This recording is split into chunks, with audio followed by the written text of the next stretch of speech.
Bonjour, soyez la bienvenue. Vous êtes sur la série À l'aise au pays et bien sûr le déclic pour vous permettre de créer des journées inspirantes, des journées magnifiques et aussi pour travailler tous les domaines de votre vie.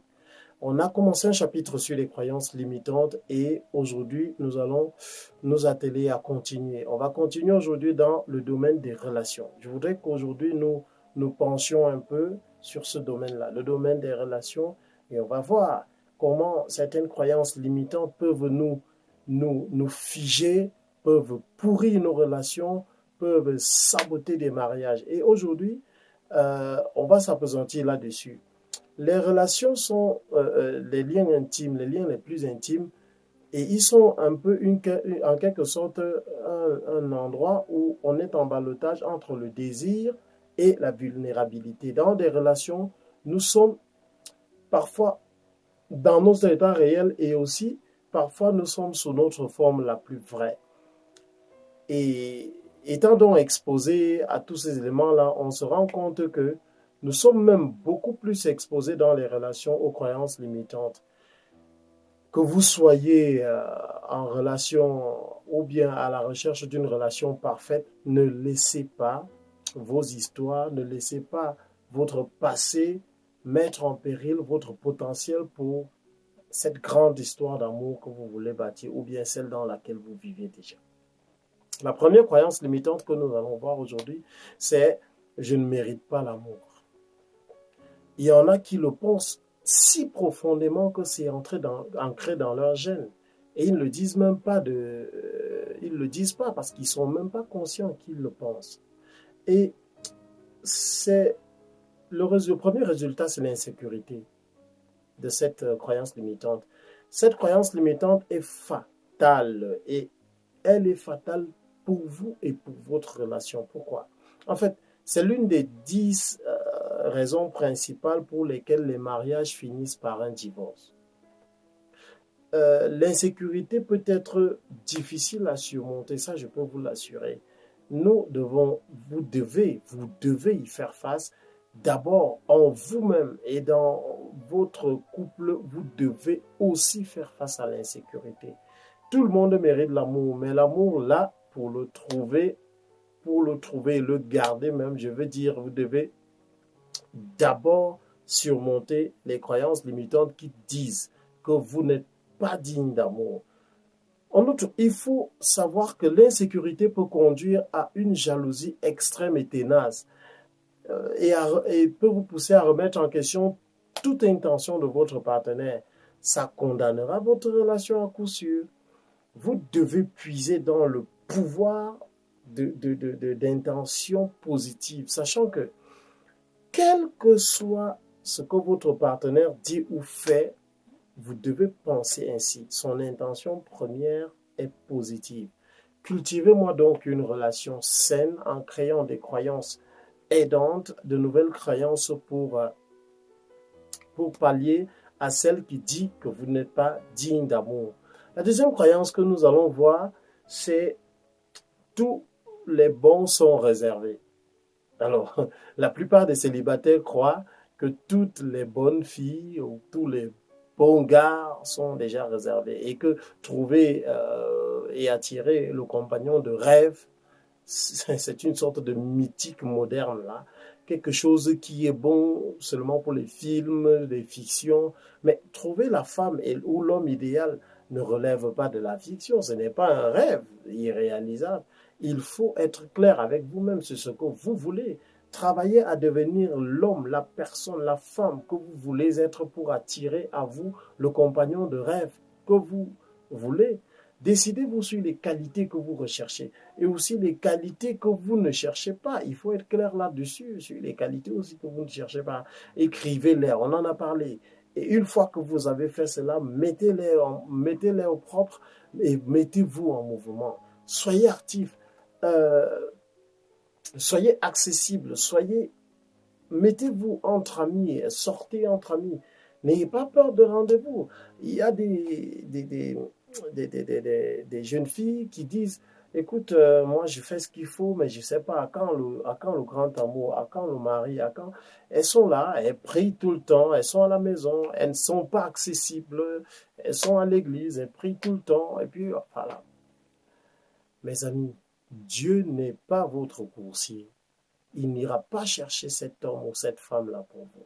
C'est à vous de sortir, c'est à vous de chercher, c'est à vous de savoir quand est-ce que c'est l'opportunité, c'est à vous de savoir quand est-ce que c'est le bon qui est là devant nous. J'ai euh, j'ai une tante qui, une fois, se pomponnait là pour sortir. Elle était 40 ans, elle n'était pas encore mariée. Et puis, je lui dis, mais t'attends, à quoi ça sert tout ça, tout ce que tu fais là? Elle dit, écoute, mon ami, on ne sait jamais le caillou qui va tuer l'oiseau. Donc, soyez propre, mettez-vous toujours bien au besoin si possible. Lorsque votre énergie donc se concentre sur rencontrer quelqu'un, se fiche sur rencontrer quelqu'un selon les critères qui sont les vôtres, vos chances de provoquer et de créer cette relation est multipliée par un nombre incalculable. Vous n'imaginez même pas. Donc, travaillez aussi sur ce domaine-là. Pour ceux qui ont cette croyance limitante-là, travaillez dessus. Et une autre croyance limitante qui sape aussi les mariages, c'est j'ai fait ce qu'il faut. Ah, 75% de personnes mariées estiment que c'est suffisant d'être marié. Ils estiment que ça va, il a fait ce qu'il faut, on a fait la belle fête, on est allé chez le maire, on est allé à l'église, c'est suffisant. Elle a sa maison, elle a son foyer, elle a ses enfants, ça va. Et on oublie que les progrès dans une relation, c'est capital. Beaucoup de couples se glissent souvent dans des schémas de sécurité et ce qui peut les emmener à croire qu'ils sont comme téléguidés. La clé, c'est de ne pas se laisser vider, c'est de ne pas stagner. Afin de créer des relations satisfaisantes, vous devez continuer à innover. Vous devez même, j'aime souvent à le dire, vous devez apprendre la négociation conjugale. Vous devez négocier avec votre partenaire. C'est très important ce que je vous dis là. Au début de la relation, vous étiez nickel, vous avez affiché votre meilleur visage, vous avez innové et vous passiez du temps à réfléchir aux moyens de rendre votre partenaire plus heureux qu'il ne l'a jamais été. Est-ce que vous faites encore ces choses-là? Je vous donne ma réponse. Si vous faites ce que vous avez fait au début de la relation, cette relation ne s'arrêtera jamais, même dans l'au-delà. Si vous faites tout le temps ce que vous avez fait au début, elle ne s'arrêtera jamais. La troisième croyance limitante qu'on voit aujourd'hui, c'est j'ai peur du rejet. Alors, ça, c'est un problème délicat, surtout dans notre société. La science a prouvé que quand vous éprouvez du rejet, votre fréquence cardiaque baisse rapidement, considérablement même, vos pupilles se dilatent et votre corps généralement s'active en mode combat fight. La vérité, c'est que le rejet est souvent juste une pensée que vous avez laissée s'installer, que vous avez laissé prendre place. Et vous avez peut-être été rejeté réellement, vous avez peut-être espéré une relation, ça n'a pas marché, ça n'a pas abouti, vous avez reçu un non en face, ou bien peut-être que la personne que vous convoitiez et que vous cherchiez, que vous vouliez n'était tout simplement pas disponible. Ou bien peut-être que les gens savent des choses sur vous que vous-même vous ne savez pas et qu'ils ne vous disent pas. Peut-être que vous avez des choses enfin, dont vous n'êtes même pas conscient qui repoussent les gens.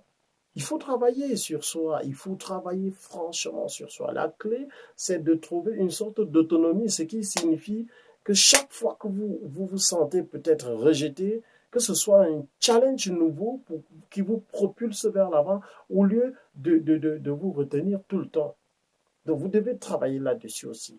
Vous devez vous arranger à ce que ces croyances-là ne soient plus un frein pour vous. Ces croyances-là soient plutôt des challenges. C'est-à-dire quand vous détectez cette croyance-là en vous, mettez-vous en marche, mettez-vous en action, mettez-vous en mouvement, on l'a dit, et rassemblez vos objectifs, à tout ce que vous avez à faire et vous me créez la motivation.